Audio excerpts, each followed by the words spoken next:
Ok, então nós conseguimos então relembrar aqui, ó, que elemento químico, particular sozinho, substância tem dois ou mais elementos, só que eles são iguais ou podem ser diferentes. Se forem iguais, os elementos químicos, substância simples. Se forem diferentes, substância composta.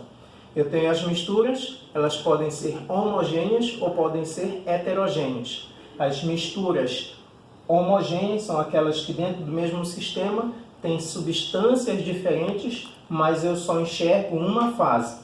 Nas misturas heterogêneas, eu tenho substâncias diferentes, mas eu consigo enxergar fases diferentes, tá certo? Mas eu também tenho o caso de uma substância simples, uma substância composta, que ela pode também apresentar duas ou mais fases, dependendo do estado físico daquela matéria. Agora, vou pedir para que você pegue sua ementa. Pegue sua ementa e nós vamos agora marcar aqui a aula do dia 23 de março. Na aula 23 de março, você vai marcar aí a atividade que vai cair no simulado e também faz parte da contínua, certo? Nossa atividade de hoje, nós vamos estar dando prosseguimento no nosso estudo sobre substâncias e misturas. Só que agora de uma maneira um pouquinho mais prática. Eu trouxe aqui na minha mesa, tá certo? Que eu improvisei algumas substâncias e algumas misturas, certo? Então vamos começar por essa primeira aqui, que é a água, certo? A água, como nós vimos, a fórmula molecular da água qual é? H2O. Aqui eu tenho dois elementos químicos que estão formando uma única molécula. Então eu tenho uma substância composta.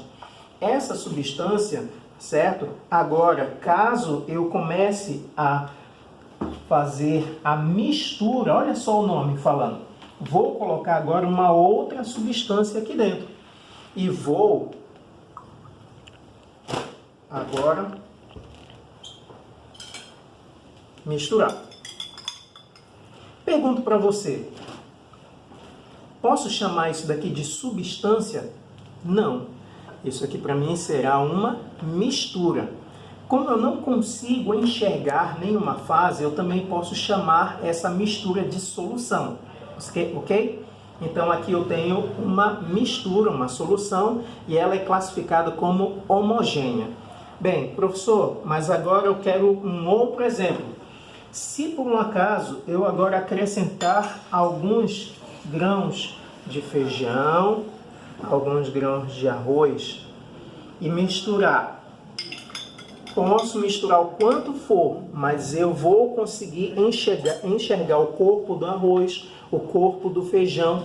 E aqui agora para mim é uma mistura, sim, continua sendo uma mistura, mas não vou mais chamar de mistura homogênea.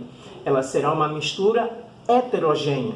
Por quê? Porque eu consigo enxergar duas ou mais fases. Muito bem, professor. Gostei disso aí, ó. Estou achando bem interessante. Mas eu queria saber o seguinte, professor.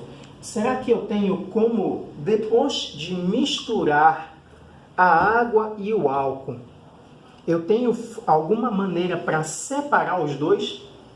Será que eu tenho? Dá uma pausa no vídeo e pesquisa aí para ver se tem uma forma de separar a água e o álcool. Beleza? Voltou? Agora nós vamos dar prosseguimento. Nós precisamos agora entender como separar os nossos materiais, como fazer a separação de misturas. E aí entra um assunto assim que vai ser muito bacana, porque você vai ter noção de como é que os químicos trabalham no laboratório. Para que eu possa saber fazer a separação de misturas, de componentes de uma determinada mistura, nós primeiro precisamos avaliar se aquela mistura é uma mistura sólida ou se é uma mistura líquida ou se é uma mistura gasosa. Dependendo de qual estado físico estará essa mistura, você vai ter técnicas diferenciadas para poder fazer essa separação. E eu deixei agora lá para você um texto lá no eClass para que você possa ler e você vai agora tentar resumir a esse texto quais são as principais técnicas de separação de misturas homogêneas e misturas heterogêneas. Dê uma olhadinha e volta daqui a pouquinho comigo.